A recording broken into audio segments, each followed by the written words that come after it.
It's a human problem, not an American problem or a Negro problem.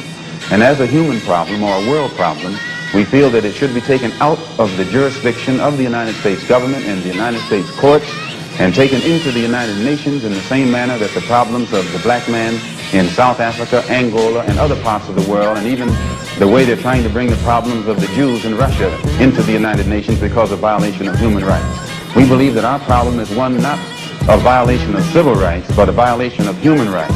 Not only are we denied the right to be a citizen in the United States, we're denied the right to be a human being. Peace, world majority brothers and sisters. It's the Icebreaker, one time for your mind. A recent article from the New York Times confirms what many of us already know, that in 2010, promoting yourself as an anti-immigrant hawk during campaign season virtually guarantees your success at the polls. A.G. Sulzberger states, in an election cycle defined by concerns over jobs and mortgages, government spending, and debt, the issue of illegal immigration has become a common talking point on the campaign trail. Now, the jury is still out on corporations immigrants are heading and what jobs they are exporting to India, what banks all these immigrants are working for behind the scenes selling subprime mortgages, and what influence immigrants actually have in inflating the war budget, which are all the true origins of the problems of joblessness, mortgage crises, and the debt problem. But even so, far-off places such as Nebraska are seriously considering implementing an SB 1070-like law. Indeed, incumbent gubernatorial candidate Dave Heineman of Nebraska is quoted to have declared, next January, I believe in every state in America there will be an Arizona-type law introduced. In other news, the Immigration and Customs Enforcement Agency has now declared that opting out of the Secure Communities program is not a realistic possibility. It never really was. The Secure Communities program operates like so. When police nab you for anything and take your fingerprints, they send the prints to state police, and they send them to the FBI for background checks.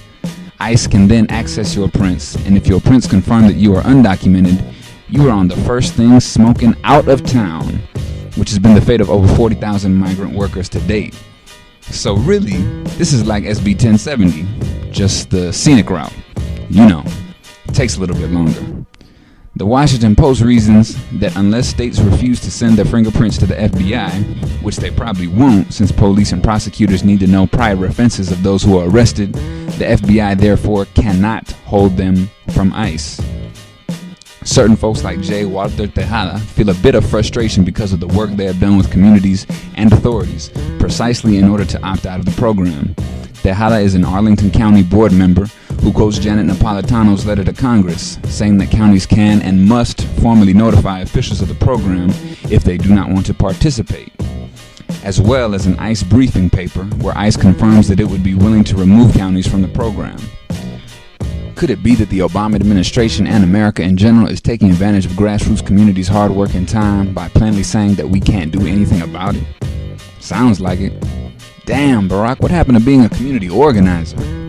Meanwhile, those in power, like Orrin Hatch of Utah, can cook up just about anything they want, and the Obama administration just tells us to be patient, because these things take time.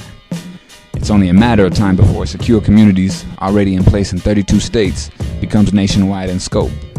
So now the question is, since SB 1070 advocates deliberately go against federal immigration law to implement hate legislation, will candidates who have publicly opposed SB 1070 and painted themselves as a potential friend to our community go against the Secure Communities program? Will they be on the right side, even if it's not the popular side? An even bigger question than that is, when will we come out of the trance of thinking that America is some fair place where justice and truth prevail? When will we take this entire country to court? To conclude, we hope that Ethnic Studies Week, which ends today, will become Ethnic Studies Lifetime, because we should all be knowing more about ourselves. Those of you who have no institutional support for implementing ethnic studies in school curricula should just do it yourself and on your own time. It is past time to directly challenge this demagogic legislation and these demagogic politicians, such as HB 2281 and Tom Horn. Shoot, some of us so-called activists need to catch up with the younger crowd, such as 17-year-old Abriana Romero of Tucson, who put together a community event in support of ethnic studies replete with cultural performances, speakers, and gastronomic delights.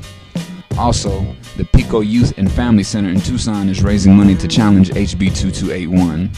Sean Aker, director of the Tucson Ethnic Studies program, said at one of the center's gatherings, "It's not just an attack on Mexican Americans or Chicanos, it's actually an attack on humanity. Preventing someone from learning about their history and culture is an attack on all peoples.